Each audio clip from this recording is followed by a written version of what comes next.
ആസിഫ് അലി, ദിവ്യപ്രഭ, Deepak പരമ്പോൾ, master ഓർഹൻ എന്നിവരൊക്കെ കേന്ദ്ര കഥാപാത്രങ്ങളായിട്ട് എത്തിയിട്ടുള്ള ഒരു ഫാമിലി ഡ്രാമ മൂവിയാണ് സർക്കിട്ട്. സിനിമ ഇപ്പോൾ കണ്ടു. ഇതിന്റെ റിവ്യൂ ഒന്ന് നമുക്ക് പരിശോധിക്കാം.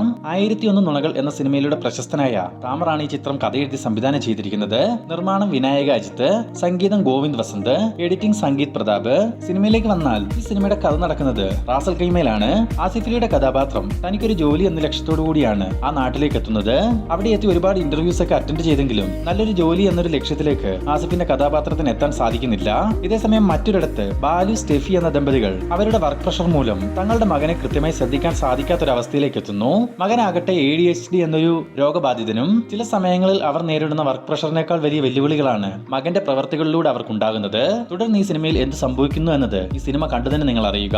എനിക്ക് ഈ സിനിമ വളരെയധികം ഇഷ്ടപ്പെട്ടു. ഈ വർഷം ഇതുവരെ ഇറങ്ങിയതിൽ one of the best feel good cinema എന്ന് തന്നെ സർക്കിട്ടിനെ വിശേഷിപ്പിക്കാം. ഈ സിനിമ നമ്മളെ ചിരിപ്പിക്കും, കൈയടിപ്പിക്കും, കരയിക്കും, അങ്ങനെ എല്ലാവിധ ഇമോഷൻസിലൂടെയുമാണ് ഈ ഒരു ചിത്രം കടന്നു പോകുന്നത്.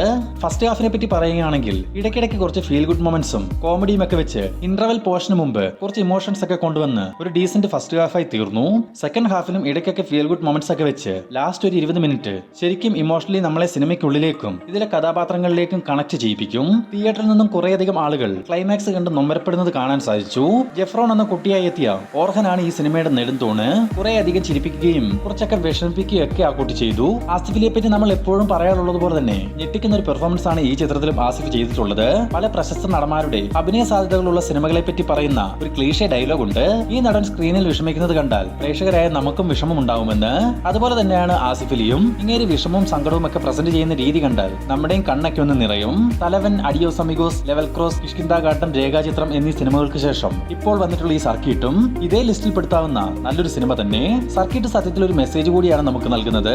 പൊതുവെ ഒരുപാട് കുരുത്തക്കേടുകൾ ഉണ്ടാക്കുന്ന കുട്ടികളെ പറ്റി നമ്മുടെ സമൂഹത്തിനൊരു ധാരണയുണ്ട്. കുട്ടികളുടെ കുരുത്തക്കേടുകൾക്ക് കാരണം വളർത്തുദോഷമാണ്, ചീത്ത കൂട്ടുകെട്ടുകളാണ്, അഹങ്കാരമാണ് എന്നൊക്കെ. എന്നാൽ അതിനുള്ള കാരണം യഥാർത്ഥത്തിൽ അതൊരു രോഗാവസ്ഥയാണ് എന്നൊക്കെ മനസ്സിലാക്കാൻ ഈ സിനിമ കാരണമാവുമെന്ന് തീർച്ച.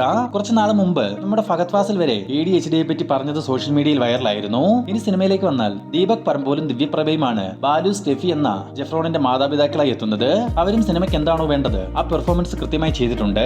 സിനിമയുടെ ടെക്നിക്കൽ സൈഡും സർക്കിട്ടിനെ മികച്ചൊരു സിനിമയാക്കുന്നതിൽ 100% നീതി പുലർത്തിയിട്ടുണ്ട്.